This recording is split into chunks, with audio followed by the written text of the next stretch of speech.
All right, you guys, we're going to start out this little video with a little rant, and then we'll get into some work. Start off with, I'm going to say I could have done a lot more yesterday, but I had an issue around here. You guys that watch my channel know I have chickens, and if y'all been watching pretty regular, you've seen a little Rhode Island red rooster out here helping me. Well, over the past couple of months, the neighbor's dog's been slipping down here. I had over 15 roosters out here free ranging, and I had a couple leghorn hens that wouldn't stay in the pen. And 1 and 2 at a time, that dog has come down here and killed all them free ranging chickens. And I'd spoken to her on at least 2 different occasions, and her daughter on one occasion, about my roosters, and she promised me it wouldn't happen. And then yesterday morning, the dog slipped down here and killed my little buddy. So that kind of messed me up for today yesterday. So anyhow, now on to my rant. One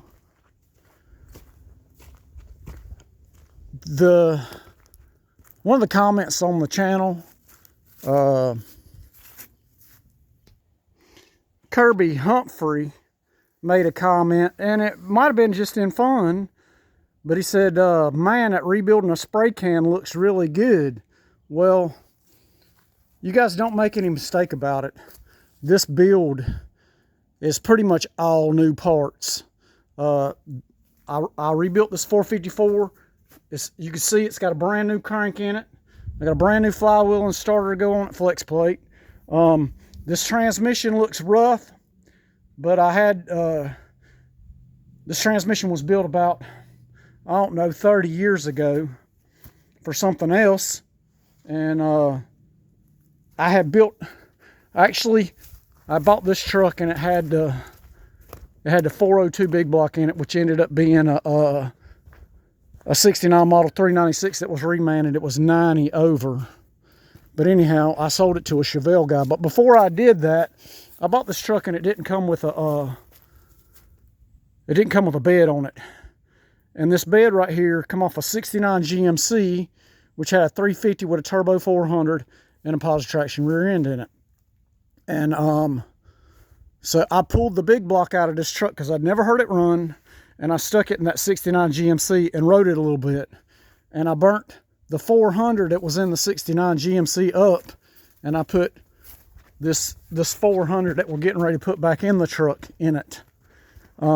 This transmission was built back before I built transmissions, and it probably don't have 600 miles on it. And actually the front part of it, if you look at it, it's kind of model looking. That was black paint. The guy that rebuilt it painted it black after he rebuilt it. And the reason the cone here is a different color is because it came off of the transmission that was in that 69 GMC, because the bushing was a different size in it than what this one had in it, and it fit the drive shaft that I had made for this truck when I put it together. So anyhow, this transmission has no miles on it. Now I'm going to put a rear seal in it. I'm going to pull that cone off. I'm going to clean the splines up on the output shaft, and I'm going to put a front seal in it, and filter and strainer, just because the springs I'm using come out of the Cheyenne big block truck. They're big block springs, and the reason I didn't buy new springs is because they're not broken, and I wanted a little sagging. The spring is not going to hurt this any. It'll give me a little bit more drop in the front. So, and then the steering box, the truck's got 120,000 miles on it. I figured the steering box was probably good, and if not, we'll replace it later. But that's one of the few things that we're putting on this truck that hadn't had any work done to it. The rear end, we're putting new axle bearings in it, wheel seals, pinion seal, and a new rear cover gasket. And we'll inspect it while we're in there. Plus, we're doing the brakes with new brake drum shoes and everything else. this is not just a spray bomb rebuild. As a matter of fact, I didn't spray bomb anything on this thing, but maybe some little detail things like I'm gonna paint the brake drums, brake rotors, and calipers with some high temp spray paint, but the rest of it has been painted with a gun with automotive single stage paint. So it's nothing slack about this. I spent $140 on all this yellow zinc grade 8 hardware, and I know I'm not done yet because I realized I didn't get bolts for the steering box. So if y'all been watching my videos, you know all the front end parts are brand new Moog stuff. And I got the control arms here stripped down and ready to rebuild.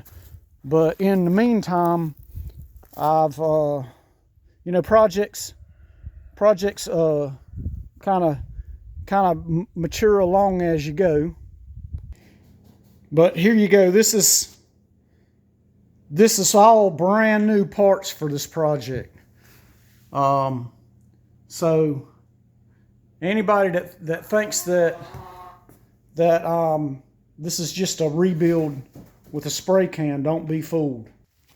All right, so to get back, that's the rant over with. Sorry about that, you guys. I know that comment probably wasn't meant negatively, but it just struck me wrong. Okay, on these A-frames here, you've noticed that somebody's already cut the steering stop, bump stop mount off of it. And I'm wanting to run 15-inch rallies on this thing, and with 3-inch drop spindles, the A-frame down in here somewhere hits on the rim. I know this because of a 67 truck I built, and you know, I read forums too. So anyhow, I found some tubular upper and lower control arms that were reasonable, so I ordered them, and we'll use these A-frames and our Moog bushings and everything for another project. I've got a set of airbags and stuff for one of these C10 frames, so we'll take these control arms and we'll put an airbag cup in the bottom, which this is already a step ahead, because to put them cups in you have to take that bump stop out anyway. So, and I'll run bigger wheels on this so it won't be an issue.